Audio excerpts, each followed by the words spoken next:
सांस्कृतिक दृष्टि से संस्कृत साहित्य का गौरव और भी विशेष रूप से दिख पड़ता है। इतिहास के पृष्ठों से ये प्रमाणित हो चुका है कि भारतीय लोग अब देशों में अपने प्रभुत्व को, अपनी सभ्यता को, अपनी संस्कृति को फैलाने के लिए सदा से उद्योगशील रहे हैं।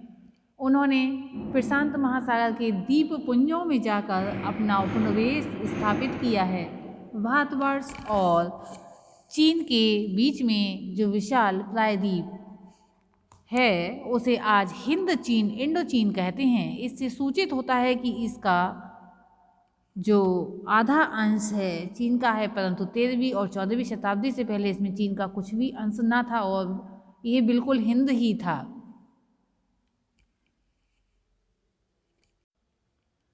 बहुत पहले जहाँ जंगली जातियाँ रहती थीं, परंतु सुवर्ण की खान होने के कारण जिन भारतीय नाविकों ने इन स्थानों का पता लगाया, उन्होंने इसे स्वर्ण भूमि तथा द्वीपों को स्वर्ण द्वीप नाम दिया। अशोक के समय यहाँ भी बुद्ध का उपदेश पहुँचाया गया।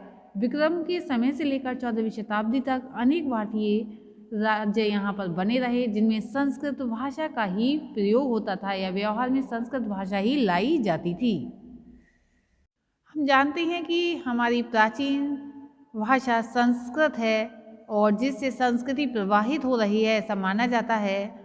संस्कृत यानी संस्कृतम भारत की एक शास्त्रीय भाषा है। इसे देववाणी अथवा सुर भारती भी कहा जाता है। इस भाषा के वर्ण यानी कि लेटर्स ऋषि मुनियों द्वारा गहरे ध्यान के बाद इस दुनिया को प्राप्त हुए। यह दुनिया की सबसे पुरानी उल्लिखित भाषाओं में से एक मानी जाती है। संस्कृत में हिंदू धर्म से संबंधित लगभग सभी धर्म ग्रंथ लिखे गए। बौद्ध धर्म विशेषकर महायान तथा जैन धर्म के भी कई महत्वपूर्ण ग्रंथ संस्कृत में लिखे गए हैं। आज भी हिंदू धर्म के अधिकतर यज्ञ और पूजा संस्कृत में ही होती है। संस्कृत को विश्व की अन्य भाषाओं की जननी माना जाता है। दुनिया भर में सिर्फ संस्कृत ही एक ऐसी भाषा है जो पूरी तरह से सटीक एक्यूरेट है। इसका कारण है कि इसकी सर्वाधिक शुद्धता। कंप्यूटर सॉफ्टवेयर के लिए भी संस्कृत को महत्वपूर्ण और उपयुक्त माना जाता है। ये फोर्ब्स पत्रिका जुलाई 1987 की एक रिपोर्ट में कहा गया है, लेकिन फिर भी इसे कंप्यूटर के लिए थोड़ा अभी समस्या है क्योंकि इसमें थोड़ी गहराई से कार्य किया जाना शेष है। इतना ही नहीं, देश और दुनिया की तरक्की और सभ्याचार में संस्कृत भाषा का महत्वपूर्ण योगदान है। संस्कृत के महत्व के संबंध में कुछ रोचक तथ्य हैं जो कि हमें समझने होंगे। जैसे कि मात्र 3000 वर्ष पूर्व तक भारत में संस्कृत बोली जाती थी। तभी तो ईसा से 500 ईसा पूर्व पाणिनि ने दुनिया का पहला व्याकरण ग्रंथ लिखा जो संस्कृत का था। इसका नाम अष्टाध्यायी है। संस्कृत विश्व की सबसे पुरानी पुस्तक ऋग्वेद की भाषा है, इसलिए इसे विश्व की प्रथम भाषा मानने में कहीं किसी संशय की संभावना नहीं है। इसकी सुस्पष्ट व्याकरण और वर्णमाला की वैज्ञानिकता के कारण सर्वश्रेष्ठता भी स्वयं सिद्ध हो जाती है। इसीलिए ये श्लोक प्रसिद्ध है। गायन्ति देवा किल गीतकानि धन्यास्तुते भारत भूमि भागे स्वर्गापवर्गाः स्पदमार्गभूते भवन्ति भूया पुरुषा सुरत्वात्। अर्थात गायन्ति यानी कि गाते हैं, देवा देवतागण, किल निश्चित ही गीतकानि गीतों को, भारत भूमि भागे भारत के भूमि भाग पर, स्वर्गाप वर्गा स्पद हेतुभूते स्वर्ग और मोक्ष को प्राप्त कराने में साधारण स्वरूप, भवंती होते हैं भूया फिर से, मनुष्य पुरुषा मनुष्य रूप में, और सुरत्वाद देवता या देवत्व का उपभोग करने के पश्चात। कहने का तात्पर्य है कि देवगण निरंतर यही गान करते हैं कि जिन्होंने स्वर्ग और मोक्ष के मार्ग पर चलने के लिए भारत भूमि में जन्म लिया है वे मनुष्य हम देवताओं की अपेक्षा अधिक धन्य तथा भाग्यशाली हैं। इसमें ऐसी कामना की गई है कि जो है इस भारत भूमि में जन्म लेना सौभाग्य से पूर्ण होता है। संस्कृत ही एकमात्र साधन है जो क्रमशः उंगलियों एवं जीभ को लचीला बनाते हैं। संस्कृत अध्ययन करने वाले छात्र को गणित, विज्ञान एवं अन्य भाषाएं ग्रहण करने में सहायता प्राप्त होती है। संस्कृत केवल एकमात्र भाषा नहीं है, अपितु संस्कृत एक विचार है, संस्कृत एक संस्कृति है। एक संस्कार है। संस्कृत में विश्व का कल्याण है, शांति है, सहयोग है, वसुधैव कुटुंबकम की भावना इसमें निहित है। नासा का कहना है कि 6th और 7th generation super computers Sanskrit भाषा पर ही आधारित होंगे। संस्कृत विद्वानों के अनुसार सौर परिवार के प्रमुख सूर्य के एक ओर से 9 रश्मियाँ बीम्स ऑफ लाइट निकलती हैं और ये चारों ओर से अलग अलग निकलती हैं। इस तरह कुल 36 रश्मियाँ हो गईं। इन 36 रश्मियों के ध्वनियों पर संस्कृत के 36 स्वर बने हैं, ऐसा माना जाता है। कहा जाता है कि अरबी भाषा को कंठ और अंग्रेजी को केवल होठों से बोला जाता है, किंतु संस्कृत में वर्णमाला को स्वरों की आवाज़ के आधार पर क वर्ग, च वर्ग, ट वर्ग, त वर्ग, प वर्ग, अंतस्थ और ऊष्म वर्णों में बांटा गया है, वर्गों में बांटा गया है। क वर्ग में आते हैं का, खा, गा, घ, ण। च वर्ग में आते हैं चा, छा, जा, झ, व। टा वर्ग में आते हैं टा, ठा, डा, ड़, ण। ता वर्ग में आते हैं ता, था, दा, धा, न। और प वर्ग में आते हैं पा, फा, बा, भा, म। अंतहस्थ हम जानते ही हैं और ऊष्म भी जानते हैं। ये अलावा जो है अंतहस्थ वर्ण हैं, सा, साहा, ये ऊष्म वर्णों के अंतर्गत रखे गए हैं। कर्नाटक के एक स्थान पर जिसे मट्टूर कहा जाता है, गांव में आज भी लोग संस्कृत भाषा में ही बात करते हैं। जर्मनी के 14 विश्वविद्यालयों की भारी मांग पर संस्कृत की शिक्षा उपलब्ध करवाई जा रही है, लेकिन आपूर्ति से ज़्यादा मांग होने के कारण वहाँ की सरकार संस्कृत सीखने वालों को उचित शिक्षण व्यवस्था नहीं दे पा रही है। हिंदू यूनिवर्सिटी के अनुसार संस्कृत में बात करने वाला मनुष्य बीपी, मधुमेह, कोलेस्ट्रॉल आदि रोग से मुक्त हो जाता है।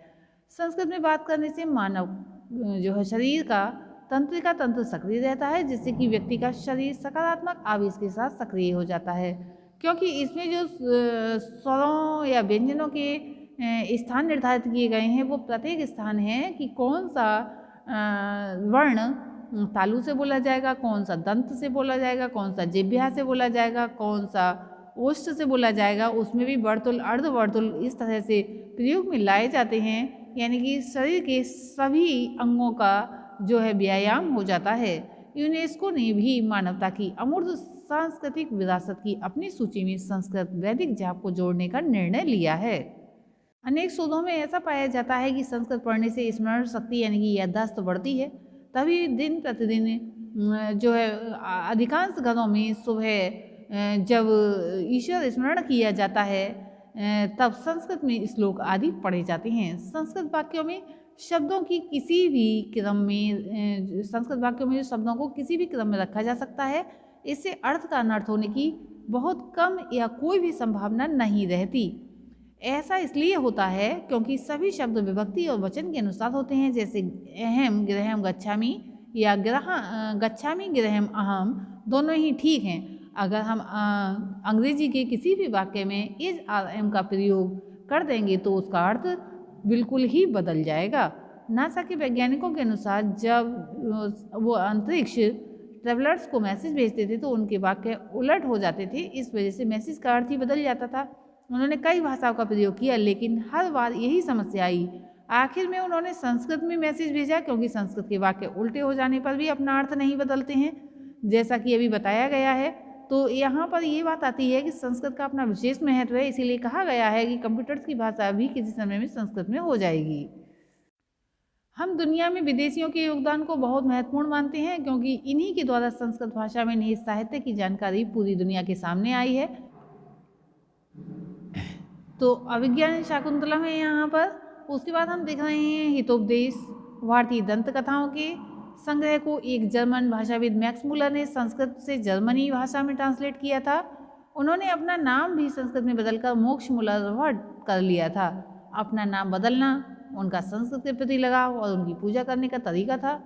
इसके द्वारा उन्होंने अपना धर्म परिवर्तन नहीं किया था। कालिदास द्वारा रचित मेघदूत को इन्होंने जर्मनी में लिखा और उसे दी फेटल रिंग नाम दिया। इसके अलावा भी मैक्स मुलर ने बहुत सी प्राचीन धार्मिक रचना का संपादन कर उसे ऑक्सफोर्ड यूनिवर्सिटी में 1879 से 1879 से 1884 के दौरान प्रकाशित किया। अनेक ऐसे आख्यान हैं जो संस्कृत साहित्य की व्यापकता के जो हैं प्रतीक हैं। इसके अतिरिक्त भारतीय संस्कृति संस्कृत भाषा से ही ओतप्रोत है। हमारे समस्त संस्कार संस्कृत भाषा से ही संपन्न होते हैं, चाहे वह नामकरण संस्कार हो या विवाह संस्कार हो। जन्म से लेकर मृत्यु तक व्यक्ति के समस्त संस्कार इसी भाषा में होते हैं। हमारे यहाँ बालकों के नाम भी सार्थक शब्दों में ही रखे जाते हैं एवं अभिवादन का तरीका भी वैज्ञानिक रीति से ही ओतप्रोत है, यानी कि जो सांस्कृतिक रीति से ही ओतप्रोत है। व्यक्ति जब नीचे झुककर प्रणाम में अभिवादन करता है तो इसका रक्त संचार ऊपर की तरफ आता है, जो व्यक्ति को स्वास्थ्य प्रदान करता है, स्वास्थ्य लाभ देता है, और अभिवादन के उत्तर देने की प्रक्रिया भी सार्थक हो जाती है, जैसे आयुष्मान भव, दीर्घायु भव, सौभाग्यशाली भव। ये व्यक्ति की सकारात्मक सोच का ही परिणाम है कि वह दूसरों के कल्याण की कामना करता है। हमारा समाज भी शास्त्रीय मर्यादाओं से नियंत्रित है, लेकिन भारतीय सभ्यता संस्कृति की जो अवहेलना करती है वे गर्त में गिरते जा रहे हैं। भारतीय संस्कृति से जो विदेशी विद्वान भी प्रभावित रहे हैं, जैसा कि अभी हमने बताया ही था। संस्कृत साहित्य का वैशिष्ट्य सर्वातिशायी है, ये सब अंगों से परिपूर्ण है। मानव जीवन उपयोगी चारों ही पुरुषार्थ धर्म अर्थ काम मोक्ष का वर्णन इसमें मिलता है। संस्कृत साहित्य में जहाँ एक ओर धर्म और मोक्ष के साधन उपलब्ध होते हैं, वहाँ उसमें दूसरी ओर लोक का व्युदय साधक अर्थ काम आदि का भी इसमें निर्देश दिया गया है, यानी कि धर्म अर्थ काम मोक्ष का निर्देश दिया गया है। संस्कृत के सभी ग्रंथों का लक्ष्य निःश्रेय शांतिगम के साथ साथ भौतिक जगत के उपयोगी अन्य सभी अर्थ आदि पदार्थों की जो है प्राप्ति का मार्ग भी है। लोगों की ये धारणा सदा भ्रांतिपूर्ण है कि संस्कृत साहित्य केवल धर्म प्रधान है, उसमें भौतिक जीवनोपयोगी पदार्थों का वर्णन नहीं है। आज भी संस्कृत साहित्य में अनेक ऐसे ग्रंथ उपलब्ध होते हैं जिनका लक्ष्य केवल लोकाभ्युदय है, यानी कि लोक को ऊपर उठाना है। कौटिल्य का अर्थशास्त्र तो प्रसिद्ध है ही। आज की इस वीडियो में इतना ही। धन्यवाद।